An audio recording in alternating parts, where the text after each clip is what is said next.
সুপ্রিয় শিক্ষার্থী বন্ধুরা, আজকে আমরা শুরু করছি অনুশীলনী 2.2। এখানে আমরা যে বিষয়টি নিয়ে আলোচনা করব সেটি হচ্ছে চক্রবৃদ্ধি মুনাফা বা কম্পাউন্ড প্রফিট। তোমরা দেখতেই পাচ্ছ আমরা ইতিমধ্যে বোর্ডে চক্রবৃদ্ধি মুনাফা কম্পাউন্ড প্রফিট এটি লিখে ফেলেছি। এর পাশাপাশি আমরা নিচে দুটি সূত্র লিখেছি। একটা হচ্ছে চক্রবৃদ্ধি মূলধন সমান সমান C সমান সমান P × 1 + R whole to the power n। পরবর্তীতে চক্রবৃদ্ধি মুনাফা সমান সমান C - P সমান সমান P × 1 + R whole to the power n - P।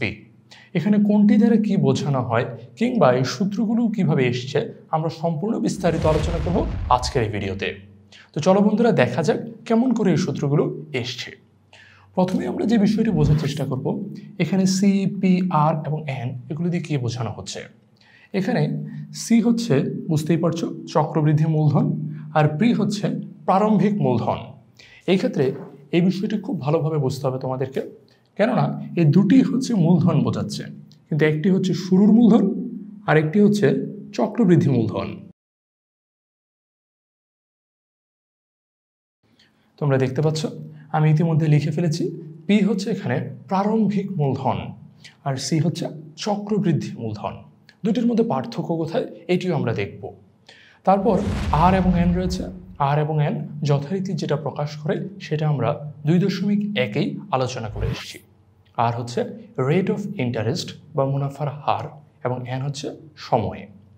নিচে যেটি লিখেছি চক্রবৃদ্ধি মুনাফা, এক্ষেত্রে চক্রবৃদ্ধি মূলধন থেকে তোমরা যদি প্রারম্ভিক মূলধনটিকে বিয়োগ করো, চক্রবৃদ্ধি মূলধন থেকে প্রারম্ভিক মূলধন বিয়োগ করো, তাহলেই তোমরা পাবে চক্রবৃদ্ধি মুনাফা।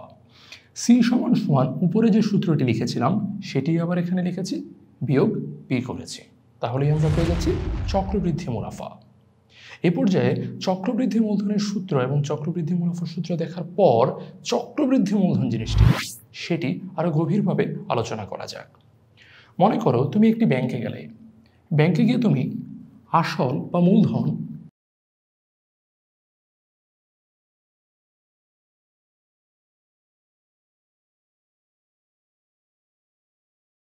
মনে করো তুমি একটি ব্যাংকে গেছো, ব্যাংকে গিয়ে ব্যাংকে তুমি 1000 টাকা জমা রেখেছো।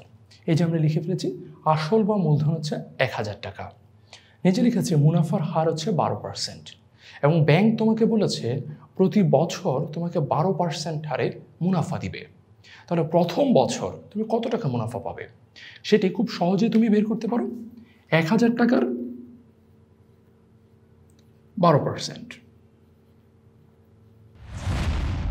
পরবর্তী লাইনে আমরা লিখতে পারি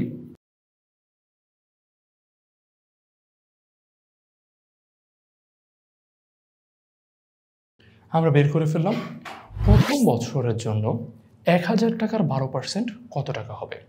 1000 টাকার 12% হবে 120 টাকা। কীভাবে এসছে? প্রথমে লিখেছি 1000 টাকার 12%, তারপর 1000 টাকার 12%কে আমরা ভগ্নাংশ আকারে লিখেছি 100/12। অতঃপর টাকার এখানে এর রয়েছে, এর মানে হচ্ছে গুণ, তার কারণে আমরা গুণ করেছি, এরপর কাটাকাটি করে নিয়ে এসেছি 120 টাকা। তোমরা এখানে কাটাকাটিটা একটু দেখতে পারো, এখানে 0 0 কাটে গেলে এখানে 0 0 কাটলে এক পাশে থাকছে 10 আর এখানে থাকছে 12, 10-এর সাথে 12 গুণ করলে তুমি পাবে 120। অর্থাৎ প্রথম বছরের জন্য তুমি যদি 1000 টাকা জমা রাখো, 12% মুনাফার যদি হার হয় তুমি মুনাফা পাচ্ছ 120 টাকা। এখন দ্বিতীয় বছর কি হবে? দ্বিতীয় বছরের শুরুতে তোমার যে মূলধন তখন আর 1000 টাকা থাকবে না, যেহেতু এখানে চক্রবৃদ্ধি হারে এটি বাড়ছে, তার কারণে দ্বিতীয় বছরের জন্য তোমার মূলধন হবে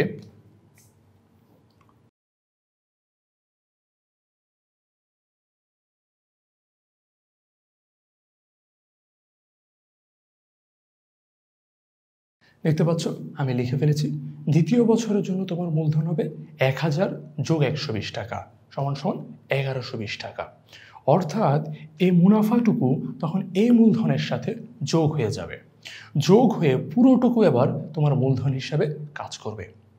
এ পর্যায়ে দ্বিতীয় বছরে তুমি কত টাকা মুনাফা পাবে? দ্বিতীয় বছরে তুমি মুনাফা পাবে এই 1120 টাকার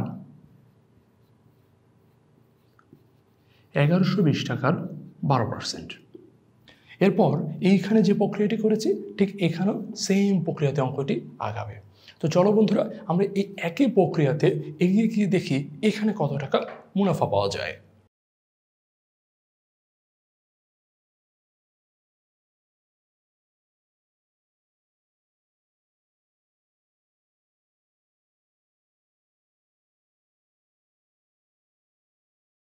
দেখতে পাচ্ছ শিক্ষার্থী বন্ধুরা, আমরা এটি ক্যালকুলেটরে হিসাব করে দেখেছি তোমরা 134.40 বা 134.4 টাকা মুনাফা পাচ্ছ। অর্থাৎ পরবর্তী বছরে তোমার মুনাফাও বেড়ে গিয়েছে, তোমার মূলধনও বেড়ে গিয়েছে। দ্বিতীয় বছরের জন্য তোমার মূলধন হচ্ছে 1120 টাকা এবং দ্বিতীয় বছর তুমি মুনাফা পাচ্ছ 134.4 টাকা। তৃতীয় বছর কি হবে? তৃতীয় বছর এই 1120 টাকার সাথে 134.4 টাকা যোগ হবে এবং তৃতীয় বছরের জন্য মূলধন আরও বেশি হবে। আর ঠিক এভাবেই মূলধন যে বেড়ে যাওয়ার প্রক্রিয়া, অর্থাৎ আগের বছরে যে মূলধন তার সাথে ওই বছরের মুনাফাটা যোগ হয়ে যে মূলধন হওয়ার প্রক্রিয়া, এটিই হচ্ছে চক্রবৃদ্ধি মূলধন।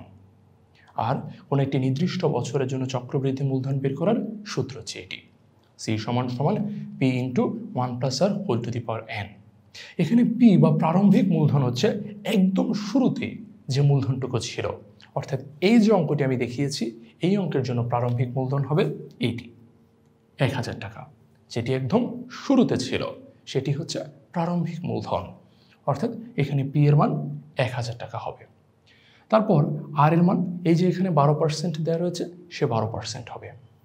n এর মান তুমি যদি প্রথম বছরের জন্য বের করতে চাও তাহলে বসাবে 1, তুমি যদি দ্বিতীয় বছরের জন্য বের করতে চাও তাহলে বসাবে 2।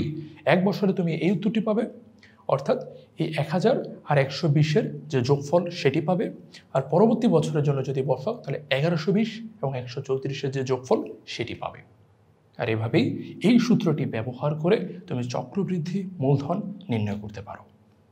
আর কোনো চক্রবৃদ্ধি মূলধন পেয়ে যাওয়ার পর এক্ষেত্রে একটি জিনিস মনে রাখতে হবে, চক্রবৃদ্ধি মুনাফা বের করার জন্য আগে চক্রবৃদ্ধি মূলধনটা জানতে হবে, তারপর সেটা থেকে প্রারম্ভিক মূলধন বিয়োগ করতে হয়, যেটি এখানে আমরা লিখেছি। চক্রবৃদ্ধি মূলধন থেকে প্রারম্ভিক মূলধন বাদ দিচ্ছি। চক্রবৃদ্ধি মূলধনের এইটি সূত্র, সেটি লিখেছি, আবার পিটি বাদ দিচ্ছি, যেটি আমরা আগেই একবার দেখেছি। আর এইখানে চক্রবৃদ্ধি মূলধন কী জিনিস সেটি আরও ভালোভাবে আমরা দেখে ফেললাম। আশা করি তোমরা এটি বুঝতে পেরেছ।